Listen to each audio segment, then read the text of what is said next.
Well, once again, Tom Brady and the New England Patriots are Super Bowl champions.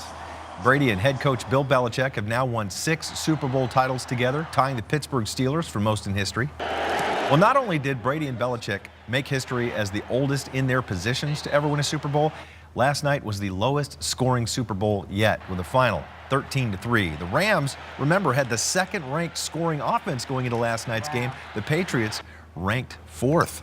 Yeah, and Boston fans took to the streets overnight celebrating the big win. You can see the crowds of Pats fans dancing as police officers ride through on bicycles.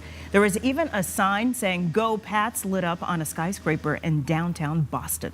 Well, our Boston-born Greg McQuaid got the assignment to cover the Super Bowl before we even knew who was playing. Yeah, and it just so happens he is, like you said, a lifelong Pats fan. Greg joins us now from Atlanta. Greg, you've been up all night, right? Yeah, we're working on about 30 minutes of sleep over the course of the last, 27 hours or so.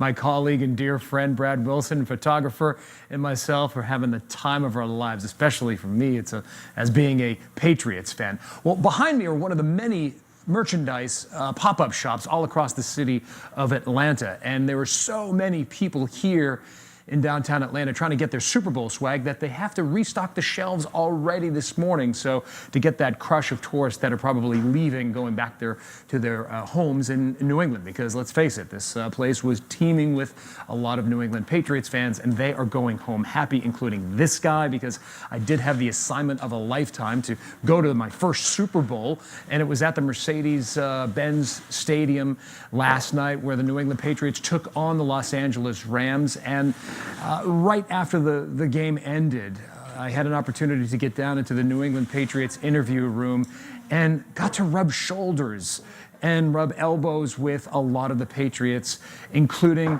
superstar quarterback, 6-time Super Bowl champion Tom Brady. And I swung my iPhone around to get some pictures of just the scene and how much it was just bedlam in this interview room, and all of a sudden Tom Brady is walking before me, so I said congratulations to him. He gives me a couple of nods and says thank you, and that was probably the highlight of my week, other than the fact that the New England Patriots did win the Super Bowl, which came, of course, on the 17th anniversary of the New England Patriots beating the St. Louis Rams for their very first championship 17 years ago yesterday. And it was a moment I won't forget 17 years ago, and it's certainly not a moment that I'm not going to forget last night. But it was an amazing time, and we've got more video of the scene inside the interview room and more stories to tell. This is something that I will be talking about for a long time, and there's that video right there of Tom Brady. Amazing. I can't believe it. I actually kissed my hand after he gave me a fist bump. You're not going to wash that hand. Hey, I kid you not. No, I'm not. I'm probably speaking in tongues because I'm going on like 30 minutes of sleep, but that's okay. That's all right. Yeah. It never gets old. How sweet it is. A lot of people complaining that it was just 13-3. I'm not going to take these shades off. A lot of people complaining 13-3 low-scoring game. Greg McQuaid is not complaining at all. Not at all. No Pats fans. Not at all. All right, thanks. W's, baby. 6.